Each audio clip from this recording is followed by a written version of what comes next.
कोई पंडित अपने बेटे को पंडित नहीं बनाता है, इसलिए नहीं बनाता। एक डॉक्टर अपने बेटे को डॉक्टर बनाता है, इंजीनियर अपने बेटे को इंजीनियर बनाता है, लेकिन कोई पंडित अपने बेटे को पंडित नहीं बनाता। क्यों? डॉक्टर अपने बेटे को डॉक्टर बनाता है, वो जानता है डॉक्टर बनना बहुत सुख है।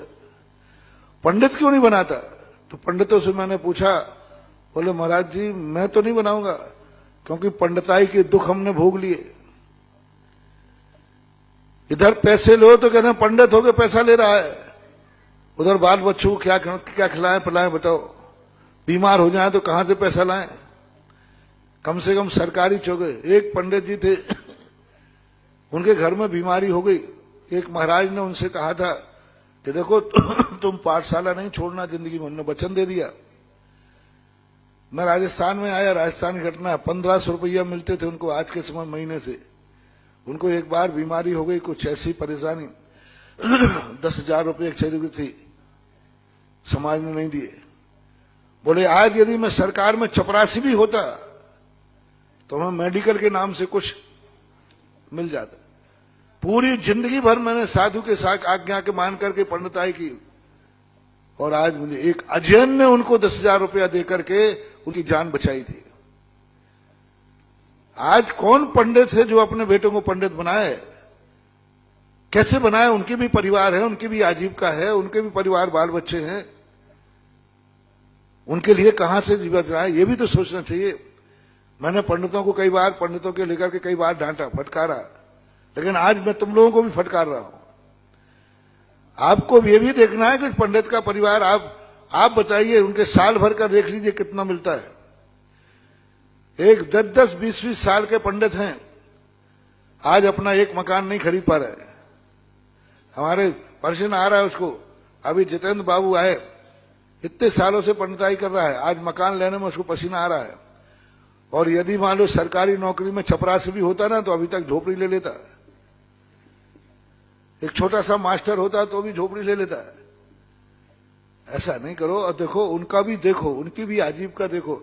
अरे 10 लाख क्षण पर मैं आया, 10-25 हजार 50 हजार ले भी गया, साल भर का गुजारा कैसे चलाएगा वो? आप उतना करके देखिए। आज एक मंदिर में, पाठशाला में पंडित को पढ़ाने कैसे भेजें, किसको भेजें? आप जितना पैसा देता है उतने घर में आपके यहां दूध आता है। जितना पैसा आप उसको दे उतने आपके घर में दूध आता है, सब्जियां आती हैं। और आप पंडित होकर से क्या चाहते हो? बंधु, आज मैं लाइन लगा सकता हूं। आज सरकारी नौकरी के लिए 100 नौकरी चाहिए पड़ते, 10,000 फॉर्म भरे जाते हैं। ये लाइन में यहां ला सकता हूं, तो मैं एक पंडित चाहिए, 100 पंडित दिलाऊंगा। बस उनको आजीविका का सुविधा मिलना चाहिए। क्यों कोई पंडित नहीं बनना चाहता? 100 पंडित चाहिए, हमारे पास 10 हैं, और 100 चपरासी चाहिए, और 1000 चपरासियों के फार्म भरे जा रहे हैं। चपरासी के 100 चपरासी चाहिए, और फार्म कितने आए? 1000। और तुम्हें 100 पंडित चाहिए, एप्लीकेशन कितनी आई? 10 की। तो ये सोचना चाहिए थोड़ा सा। बाजे वालों को 10,000 दोगे? आज तक ये प्रश्न नहीं किया किसी ने कि महाराज बाजे वालों ने 10,000 रुपया ले लिए। एक शादी के बाजे वाले कितने के आते भाई? 40,000 50,000।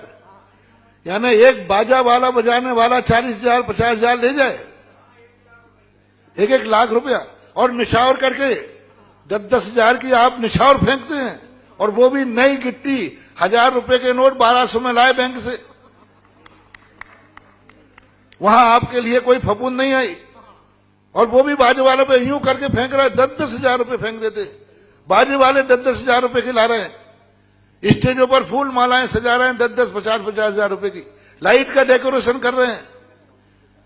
और जो तुम्हारे मांगली कर रहा है, जो तुम्हारा मंगल कर रहा है, जो तुम्हारे वर वधू के लिए मंत्र पढ़ रहा है, जिससे तुम्हारा सुहाग होना है, जिससे तुम्हारा सौभाग्य होना है, जिनके मंत्रों से तुम्हारी जिंदगी का सगुन होना है, उनको 10,000 होने में तुम्हारी नानी मर रही है। 10,000 रुपया देने में तुम्हारे लिए पसीना आ रहा है, और बाजे वाले तुम्हारे 10,000 लेके गए, शराब पिएंगे। पूछो क्या क्या करते? यानी वहां आपका विचार नहीं जा रहा है। और यहां पर एक पंडित ने ले लिया, उसकी आजीविका देखो, उसका देखो क्या है, शादी ब्याह में लिए हैं। यही प्रश्न तुम पंचकर्णा का करते तो शायद मैं इतना नहीं बोलता। हाँ, यदि तुम कहते महाराज जी पंडित जी विधान के 10,000 ले गए तो शायद मैं पंडित को डांटता, लेकिन वो प्रश्न किस पे किया तुमने? आप बताइए, आपके फिजूल के शौक के खर्च उस शादी में कितने हुए? भोजों में 10-10, 20, 25, 50 आइटम बनते हैं, 10,000 रुपया यूं फेंक देते हैं।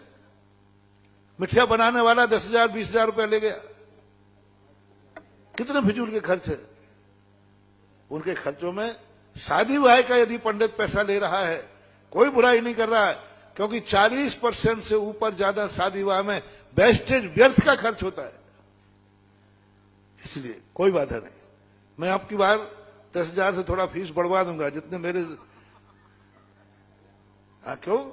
मंत्र पढ़ना है, सम्यक मंत्र पढ़ा लो 3,000 रुपए में, मिथ्या मंत्र पढ़ा लो। अपने वर वधु, बेटा वधु को मिथ्यात्व का संस्कार देखो, मर करके मिथ्या दृष्टि में जाएंगे, मिथ्यात्व में जाएंगे, मिथ्यात्व में पढ़ेंगे। तुम्हारा निर्णय तुम्हारे हाथ में। डॉक्टर अलग अलग हैं, 5 रुपये वाला डॉक्टर भी इंजेक्शन लगाता है, और 5,000 रुपये वाला है, आप जिससे कराना हो करा लो, 5 रुपये वाले से करा लो। इस हाथ में फ्रैक्चर है, प्लास्टर है, यहां बांध देगा, करा लो, कौन मना कर रहा है? 5 रुपये में बताया, 50। डॉक्टरों की अलग अलग कीमत क्यों होती है? उसका वैल्यू होती है। जैसे डॉक्टरों की अलग अलग वैल्यू होती है, 5 रुपये में भी करने वाले हैं वही इलाज, बीमारी वही है, और वही मरीज जब दूसरे अस्पताल में पहुंचा तो 5,000 रुपये लग गए। क्यों? बीमारी एक है, डॉक्टर ने अलग अलग लिया।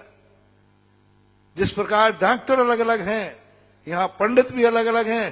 3,000 वाला पंडित 3,000 के हिसाब से है, 10,000 वाला 10,000। वो मिथ्या वचन पढ़ रहा है, मिथ्या मंत्र पढ़ रहा है, मिथ्या कल्पना कर रहा है, और ये सम्यक मंत्र पढ़ रहा है, सम्यक मंगल कर रहा है। निर्णय आपके हाथ में।